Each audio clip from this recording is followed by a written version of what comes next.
¿Qué es un árbol de decisión? ¿No? Un árbol de decisión es un árbol donde vamos a tener en cada nodo una pregunta en base al valor de algún atributo que tengamos en los datos y dependiendo del valor que tenga cada registro, el dato va a navegar una rama o la otra. ¿No? Acá, por ejemplo, tenemos un árbol donde la raíz consulta por el atributo del alumno, que indicaría si hizo o no hizo toda la guía. Y entonces, en el caso que el registro tenga sí en ese atributo, el árbol de decisión lo va a clasificar como aprobado, como que ese alumno aprueba la materia, y en el caso que no hizo las guías, se evalúa otro atributo. ¿No? En este caso se evalúa la asistencia a las clases, que bueno, en este caso asistencia sería un valor numérico, ¿no? Con el porcentaje de asistencia, y entonces se chequea si el porcentaje de asistencia es mayor al 70%. En caso que sea mayor al 70%, nuevamente la clase que se predice es la clase de aprobado, y en el caso de que no tenga el 70% de asistencia a la clase que se predice es la de desaprobado. ¿No? Acá tenemos alumnos donde el target sería aprobado o desaprobado. Vemos también en los nodos hojas, ¿no? Que son los nodos que determinan una clase, que tenemos un porcentaje, ¿no? Una probabilidad, ¿no? Por ejemplo, en el aprobado de hizo toda la guía así, tenemos 8 décimos, o sea que ese nodo hoja clasificaría a los datos en la clase aprobado con un 80% de,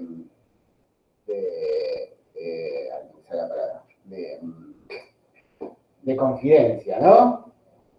Luego tenemos en el otro sí, el otro aprobado, tenemos 4 quintos, y en el desaprobado tenemos o sea, el desaprobado ese sería en todos los casos en que se entrenó el modelo para armar esta decisión, todos los casos que no hicieron la guía y no cumplieron con el 70% de asistencia, todos quedaron en la clase de desaprobado, ¿no? Hay varios algoritmos para armar árboles de decisión, algunos de los cuales son ID3, C4.5, C5.0 o CAR. ¿Cuáles son las ventajas de usar un árbol de decisión a diferencia de las otras formas o algoritmos que vieron en las clases pasadas, ¿no? Una que está buena y que digamos, es útil es el tema del modelo de caja blanca, ¿no? Ahí, digamos, no sé, si utilizo, por ejemplo, una red neuronal, es muy difícil entender por qué me clasifica un dato en cierta clase una red neuronal, ¿no? Es muy difícil entender qué está haciendo internamente una red neuronal. En cambio, en una árbol de decisión, es muy claro entender por qué un dato fue clasificado en cierta clase, ¿no? Porque vemos el árbol, vemos cómo fue navegando ese dato a través del árbol, y entonces vamos a ver cuáles son los atributos que determinaron que ese dato pertenezca a cierta clase, ¿no? Este modelo de caja blanca es una de las ventajas de los árboles de decisión. Funciona con datos numéricos a categóricos. Vamos a ver que dependiendo de cuál usemos, de cuál algoritmo de árbol de decisión utilicemos, va a digamos, permitir datos categóricos o numéricos o no, pero digamos, hay variantes que permiten ambos. Requieren poca propagación en general de los datos. Algo importante es que no requieren normalización de los datos cuando estos son números, ¿no? Porque, digamos, como el split digamos, que hacen un nodo depende digamos, menor o mayor a un número, da lo mismo que el número esté, digamos, normalizado o no, esté llevado a algún tipo de escala, digamos, esto que es muy importante para las redes neuronales, llevar a una escala similar todas las entradas de una red neuronal. En los árboles es totalmente innecesario porque lo único que importa es digamos, un umbral de corte para la comparación y eso no cambia por más que cambiemos la escala de los datos, ¿no? O sea que no requiere normalización y es más, es totalmente redundante e inútil hacer una normalización de datos numéricos cuando vamos a utilizar árboles de decisión. En general tiene buenas performances, anda bastante bien, rápido y ayudan, a veces pueden ayudar en un poco en el tema de la selección de las features porque, digamos, uno con alguno de los métodos de árbol de decisión uno puede intentar determinar cierta importancia de los atributos en base a cuán utilizados son cada atributo en las decisiones del árbol, ¿no? En los splits del árbol, ¿no? A veces se utiliza ese criterio como, bueno, una pista de cuán importante puede ser algún atributo, ¿no? Si un atributo aparece en muchas decisiones de un árbol, en muchos splits, bueno, posiblemente ese atributo sea más importante que uno que no aparece o que aparece muy poco. ¿Cuáles son algunas de las limitaciones de los árboles de decisión? Primero, bueno, encontrar el árbol de decisión óptimo es un problema NP completo, por lo cual se logran, digamos, aproximaciones al óptimo, ¿no? En general se usan algoritmos greedy que encuentren algún óptimo local que en general, digamos, es aceptable. Y, digamos, otro problema que tiene, si uno no tiene cuidado, digamos, es que pueden generar la cuestión de overfitting, ¿no? ¿Por qué? Porque si yo sigo particionando los datos con split hasta llegar a nodos hojas con muy pocos datos, tratando de determinar fehacientemente cuál es la clase de cada dato, bueno, voy a estar ajustándome demasiado al hacer el entrenamiento y no a la realidad, ¿no? Entonces, por ejemplo, si volvemos al caso anterior, quizás en este aprobado hizo las guías así, aprobado 8-10, capaz que acá podría seguir, digamos, metiéndome para diferenciar, bueno, cómo determino a los otros dos, a los dos que no prueban, ¿no? Pero bueno, estaría posiblemente overfiteando cuando me meta a determinar digamos, tanto detalle en final lo que se hace es hacer una poda del árbol donde dejo, digamos, corto algunas ramas del árbol. A veces se puede utilizar también una cantidad mínima de datos que tiene que tener un nodo hoja, ¿no? Si el nodo hoja no tiene cierta cantidad mínima de datos, no se realiza un split. Esto lo van a ver todos los algoritmos que utilicen, van a ver que tienen distintas opciones para determinar el corte de cuánto hacer crecer el árbol. El primero de los algoritmos del árbol de decisión es ID3, que tiene como 40 años ya. Es un algoritmo de tipo greedy, como todos los que vamos a ver. En cada paso intenta realizar el mejor split posible, que el split lo determina en base a la ganancia de información que calcula, digamos, si hace un split por cada uno de los atributos que tienen los datos. Digamos, la ganancia de información está relacionado a la entropía, ¿no? Sería el atributo que tiene la menor entropía, ¿no? Esto se repite recursivamente hasta construir el árbol final, ¿no? Hasta llegar hasta los nodos hojas. Y, digamos, la particularidad de ID3 es que trabaja únicamente con features categóricos, ¿no? O sea, no trabaja con atributos numéricos. hay un peligro de overfitting, ¿no? Que era lo mismo que comentábamos antes, que seguía haciendo split hasta llegar a nodos que tengan, a nodos hojas que tengan datos de una sola clase, ¿no?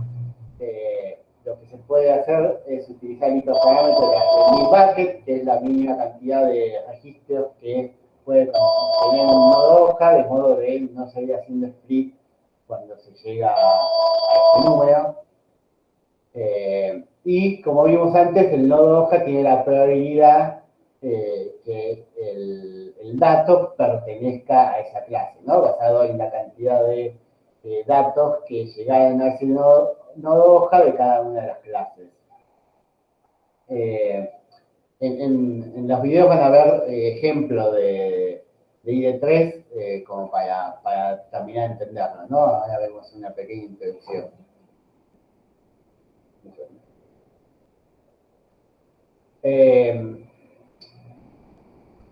El C4.5 es una mejora al IDE3, que lo que hace es aceptar atributos numéricos, lo que hace... Sí, ya está. Perdón. A ver, ¿se escucha bien? Sí, ¿no? Sí. Bien, C4.5 es una mejora al IDE3, permite trabajar con atributos numéricos. Lo que hace para determinar el split en unos atributos numéricos es determinar cuál es el valor que genera la mayor ganancia de información para hacer el split cuando un atributo es numérico. Acepta datos con atributos faltantes, ¿no? Cuando hay algunos datos que no tienen valores, que tienen valores nulos, C4.5 permite, los maneja, permite utilizarlos. Los atributos pueden tener un peso, ¿no? Uno puede determinar que un atributo para uno es más importante que otro, digamos, para un caso especial, y permite realizar la poda del árbol para evitar overfitting. Luego tenemos los árboles CAR, que a diferencia de los árboles anteriores, permiten hacer tareas de clasificación y de regresión también, ¿no?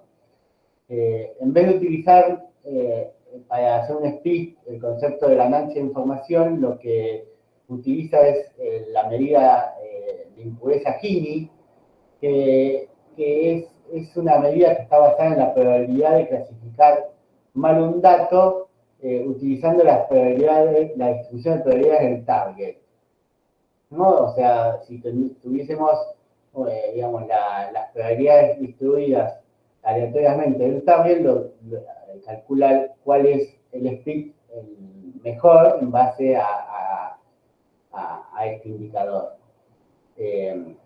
Scikit-learn usa una versión optimizada de CAR, que bueno, que se puede indicar también si uno quiere utilizar Gini o quiere utilizar la ganancia de información. Eso hay un parámetro que se puede modificar si utilizar una otra medida para determinar el split. ¿Vamos bien hasta ahora? ¿Alguna consulta hasta ahora?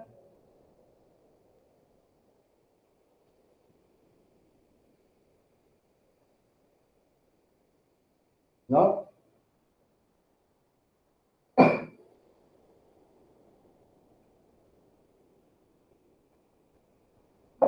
Bueno, digamos, esos serían los tres algoritmos para árboles de decisión básicos y generales que sirven para hacer tareas de clasificación en el caso de los primeros dos y tareas de clasificación y de regresión en el caso de CAR.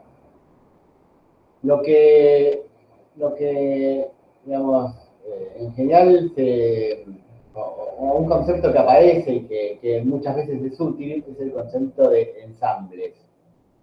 Un ensamble es cuando uno combina varios algoritmos de Machine Learning, ¿no? No utiliza únicamente un un algoritmo, ya sea un árbol de decisión o una red neuronal o cualquier otro algoritmo, sino que los combina de alguna forma, después vamos a ver distintas formas de combinarlos, para generar un resultado mejor que el utilizar solo uno de ellos, ¿no? Digamos, a veces, para un caso, digamos, de producción, un caso real, digamos, no tiene tanto sentido, o sí, digamos, dependiendo del caso, pero, digamos, a veces, digamos, combinar varios algoritmos puede ser que se haga mucho más lento, mucho más costoso de entrenar, digamos, y con eso mejor 0,001 la precisión, bueno, tiene sentido y dependerá de qué significa ese 0,001, ¿no? En general son muy utilizados para las competencias de Machine Learning, donde ese 0,001 quizás que te sube, no sé, 50 puestos en el ranking, y entonces ahí, digamos, el tiempo ahí no importa, sino que importa la precisión, pero, digamos, en los casos reales, digamos, uno trata, digamos, es importante la precisión, pero también es importante los recursos que insume esas predicciones, ¿no?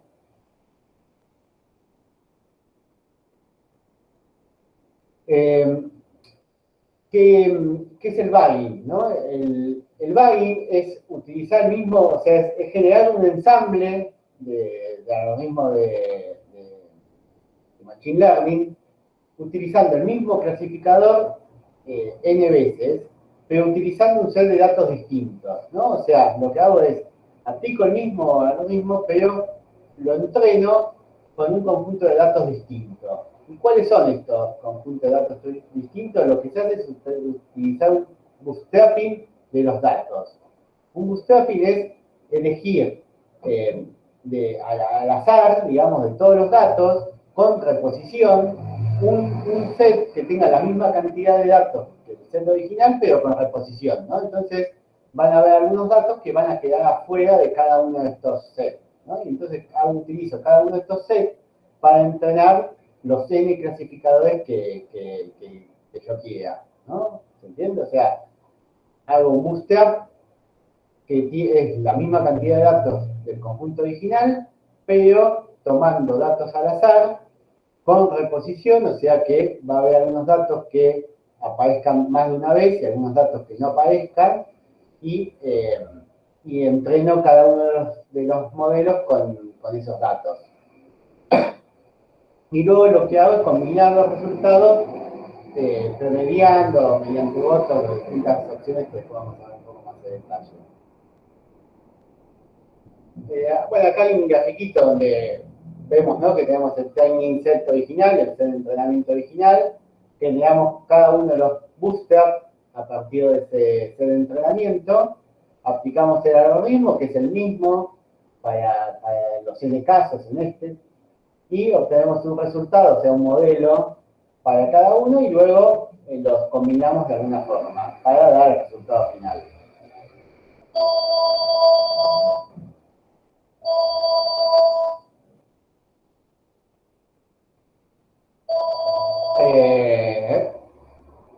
Acá es otro diagrama interesante del bagging, donde tenemos tres clasificadores lineales, donde simplemente dividen, en el primer caso, digamos, hace un split en base a X, ¿no? X menor a tanto es la clase positiva, X mayor a tanto sería la clase negativa. En el segundo modelo tenemos otro valor de X distinto, donde el menor es también positivo y el mayor es negativo. Y tenemos por último el último modelo, que hace un split en Y, ¿no? Donde Y mayor a cierto valor es la clase positiva y menor a cierto valor es la clase negativa, ¿no? Y vemos que en cada uno de los tres tenemos datos que quedaron mal clasificados, ¿no? En el primero tenemos varios positivos, tenemos tres valores positivos que quedaron mal clasificados, ¿no? En el segundo tenemos tres valores negativos que quedaron mal clasificados, ¿no? En el set de la izquierda.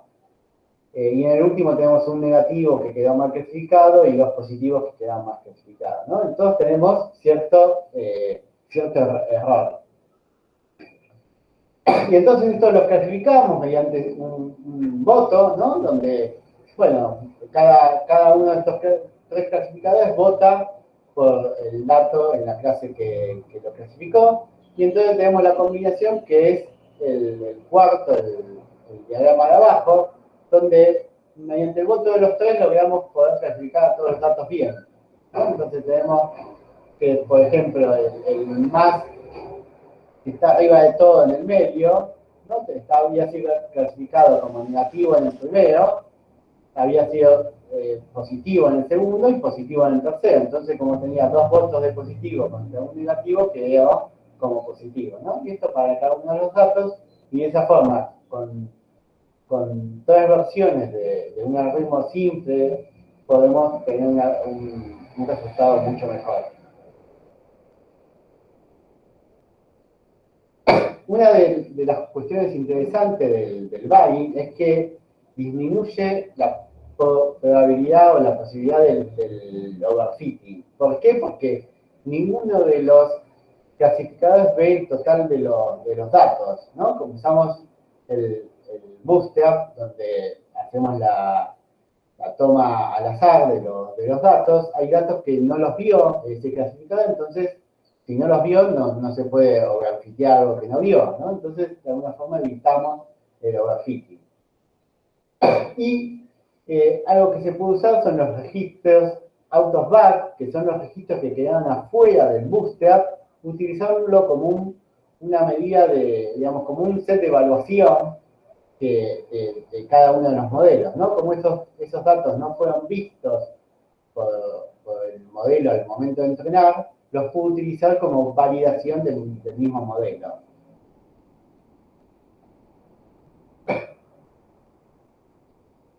Eso es el bagging. Otra variante que existe para combinar distintos algoritmos es el boosting. El boosting lo que se hace es entrenar algún algoritmo simple, en general son más simples, son modelos más simples que en el bagging, y se analizan los resultados que tuvo este algoritmo simple, y luego se entrena otro algoritmo que lo que hace es, intentar arreglar lo que el anterior hizo mal, ¿no? Y después hay otro que intenta arreglar lo que los anteriores hicieron mal, y así hasta llegar a un resultado bueno.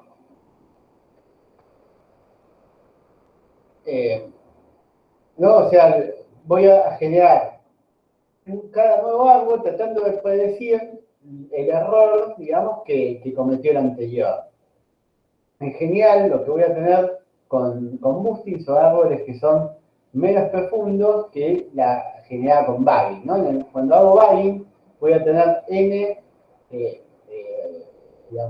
árboles completos, ¿no? Donde voy a tener árboles de cierta profundidad, y en general un boosting lo que voy a tener son árboles bien chiquititos, que cada uno, hace split por algunos atributos nomás, y varios tratando de corregir lo que el anterior hizo mal.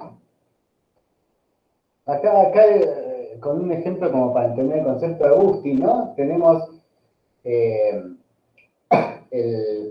la edad y el salario, ¿no? Tenemos distintos registros donde tenemos edad y salario sería la variable a predecir, ¿no? En este caso sería un problema de regresión. Entonces, simplemente lo que sería un modelo inicial sería dar como predicción el promedio general para todos los datos, ¿no? Este 134 que se ve acá en la columna F0 sería el promedio del salario para todos los datos, y esa sería la primera predicción, ¿no? Algo muy simple, muy bobo, ¿no? Pero esa sería la primera predicción, ¿no? Entonces el primer árbol lo que hace es predecir un 134 para cualquier dato. Y entonces después lo que se calcula es, bueno, cuánto se equivocó para cada uno de los datos, ¿no? O sea, con el 134 te predijo este modelo inicial muy simple. ¿Cuánto se equivocó en cada uno de los datos, ¿no? Entonces se calcula la diferencia entre el 134 y el salario real de cada uno de los datos, ¿no? Y entonces tengo el valor, la diferencia esta, y entonces voy a tratar de generar otro modelo que prediga este error, ¿no? Entonces lo que puedo hacer es hacer un split. En este caso voy a hacer el split en edad menor o igual a 23 o edad mayor a 23, y voy a predecir nuevamente el promedio de la diferencia del error que tuve en ese set de datos, ¿no? En este caso me dio que el promedio del error era menos 38,25 para la edad menor o igual a 23 y 25,5 para mayor a 23, ¿no? Y después voy a tener otro error, ¿no? Entonces voy a tener otro error y después voy a seguir haciendo, digamos, árboles simples para tratar de corregir el error que tuve de todos los modelos anteriores, tratando de llegar a un resultado bien, ¿no? Pero, digamos, cada uno de los modelos era un modelo muy simple que se iban, digamos, apilando con los modelos anteriores para tratar de dar un resultado bueno. ¿Se entendieron hasta acá la diferencia entre bagging y boosting? ¿Vamos bien? Genial. Bien. Cuando hablábamos de ensamble vimos bueno, que uno entrenaba varios modelos y después los combinaba de alguna forma, ¿no? Hay distintas formas de poder combinarlo. Una es el voto de la mayoría, ¿no? Pues, digamos, cada clasificador da un voto para la clase que clasificó y después, digamos, gana la clase que tenga más votos, ¿no? Es muy simple. Digamos, a veces, digamos, no, en general se va a lograr un mejor resultado final si tenemos modelos que son, digamos, heterogéneos entre sí, ¿no? O sea que si tenemos, no sé, tenemos 5 modelos, pero todos clasifican siempre igual, ¿no? Siempre clasifican a todos los datos igual. Bueno, al final que tengamos 5 modelos y que voten y todo eso, digamos, no voy a ganar nada si todos votan siempre la misma clase, ¿no? Entonces, voy a estar ganando más cuando tenga modelos que sean heterogéneos entre sí, o sea que tengan datos que clasifiquen en distintas clases cada uno de los modelos, ¿no? Entonces, la combinación de estos modelos que son más heterogéneos, voy a tener una mayor precisión en el resultado final. Otra opción es el promedio, es promediar los resultados de varios clasificadores, ¿no? O sea, calculo el promedio que me dio cada uno de los o sea, calculo la suma de todos los clasificadores, calculo el promedio y eso es, ya sea en un caso de regresión o de clasificación en los resultados finales. Otra opción es el blending, que esto es interesante, es dejar una parte pequeña del set de entrenamiento separada, entreno varios algoritmos y luego lo que voy a hacer es tener otro modelo que es el que me va a determinar cómo tengo que combinar los N modelos que tengo de clasificación o de regresión, ¿no? Tengo N modelos, ¿no? Entonces, cada uno predice una clase. Y entonces después tengo otro modelo que es el que determina cómo combinar los distintos predicciones de cada uno de los modelos para dar un resultado final mejor. Y esto lo hace utilizando este set que separé al principio, que no lo utilicé para armar los modelos, utiliza estos datos y entonces entrena algún otro modelo, digamos, con estos datos, tratando de, digamos, tener una mejor predicción final. O sea, acá podría utilizar, digamos, distintos modelos, digamos, podría tener, no sé, una red neuronal que me combina modelos de árboles de decisión para obtener digamos, el valor final en base a, bueno, cuánta importancia le doy a cada uno de los modelos que tengo, ¿no?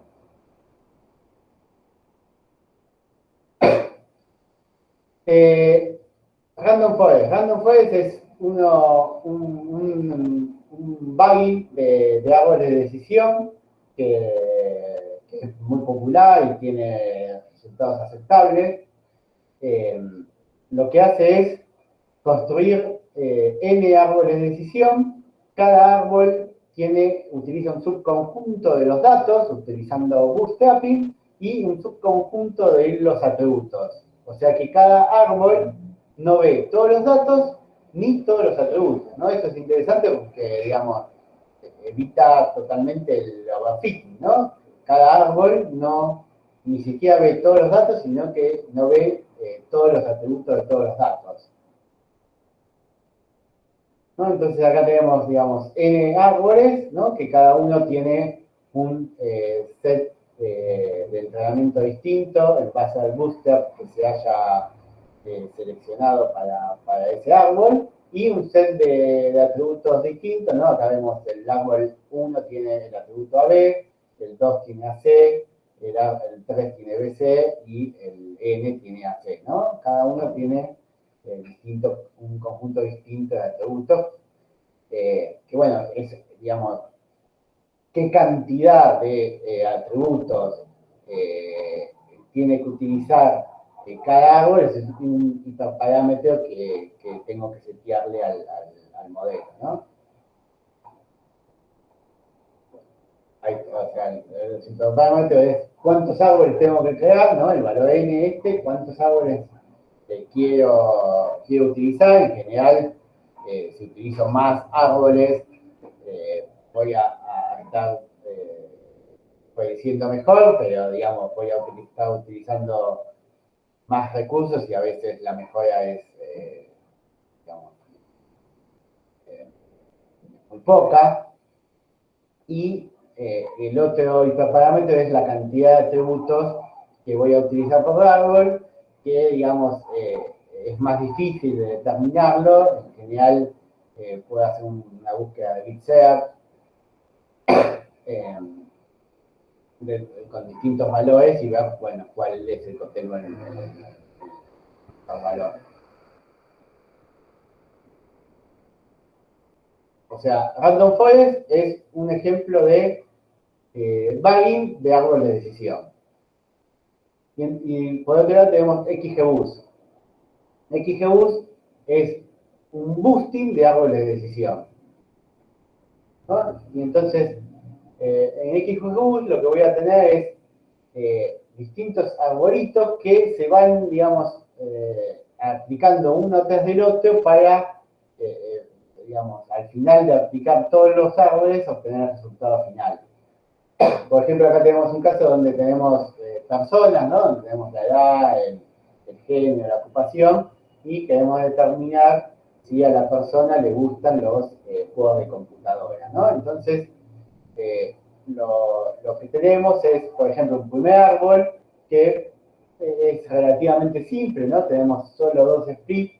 El primero sería por la edad menor a 15 años. Si es no, ya, digamos, tiene un nodo hoja donde le otorga un puntaje de -1. Y luego tenemos, en el caso de que sea menor a 15, preguntamos si es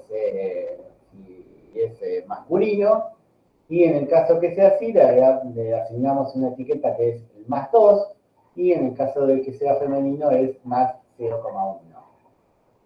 Luego tenemos el segundo árbol, donde preguntamos si usa la computadora diariamente. Si es sí, es un +0,9, y si es no, un -0,9, ¿no? Y entonces, luego para clasificar un dato, lo que hacemos es sumar el valor en cada uno de los n árboles que utilicemos, ¿no? Entonces, por ejemplo, para el nenito, tenemos el resultado final es el 2 del primer árbol más el 0,9 del segundo, o sea que el valor que predice para el nenito es 2,9.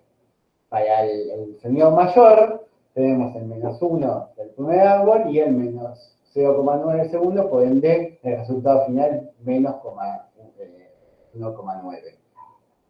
¿No? Entonces, de esta forma, utilizando N árboles, que en general son más simples que los árboles de, de Baggins, digamos, o de Random Forest, se combinan para obtener el resultado final. Ahí pregunta Natalia, ¿cómo reaccionan los modelos de árbol a la falta de datos? Por ejemplo, si yo tengo una observación para la que sé el sexo, pero no la edad, ¿cómo lo clasifica? Digamos, ahí va a depender del algoritmo que estemos usando, pero digamos, eh, digamos en general el nulo no va a quedar para ningún split, digamos, ¿no? Pero va a depender de cuál estemos utilizando.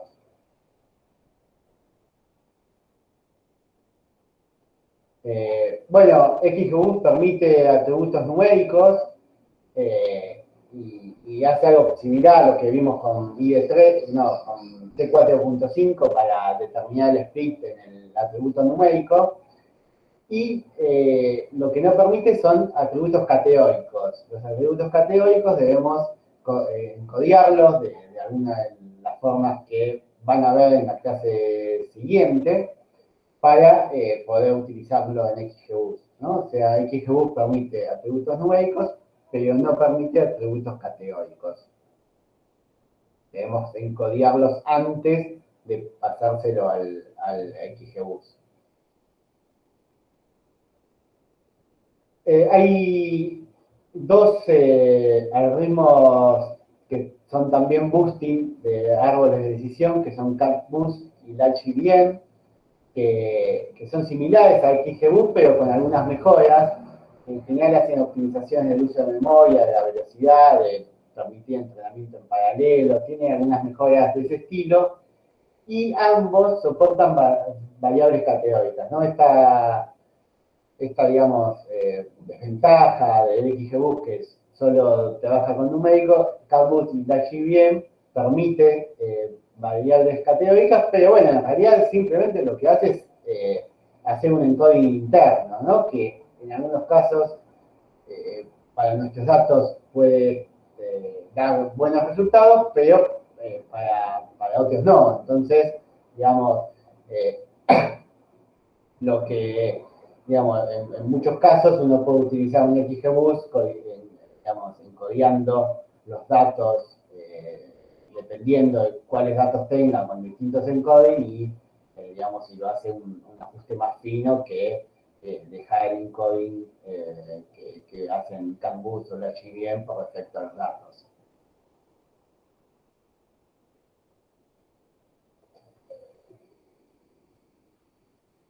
Lo mejor es dejar los números como los bien. Bueno, eso es la introducción de hoy, digamos que es, digamos, en general los temas que tratan en los videos. En los videos lo van a tener un poco más de detalle. También hay algunos videos prácticos donde hay un poco de código, hay algunas notebooks donde se hace algunas cosas con Random Forest, algunas cosas con XGBoost.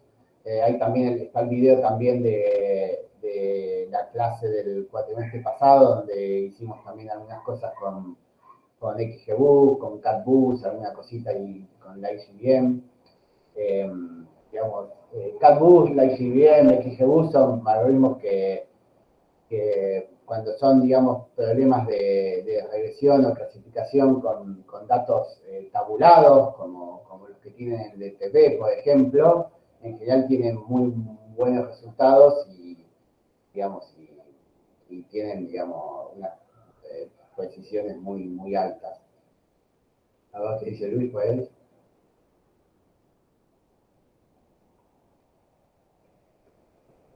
Claro, hace el estudio y después ver para dónde, qué le conviene, por qué rama me queda los nulos, ¿no?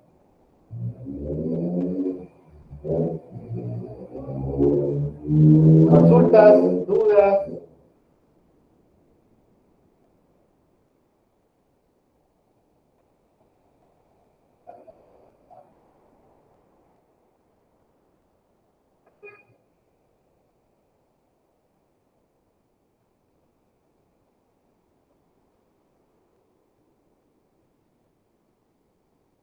¿Nada?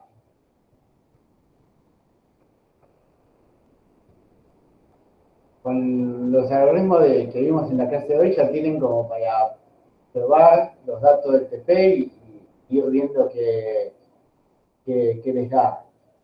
Con la clase que viene, que es toda la parte de Feature Engineer, que bueno, incluye la parte de codificación, cuando son variables categóricas y las distintas opciones que hay, ya van a tener todas las herramientas como para poder empezar el TP y ir probando distintos algoritmos.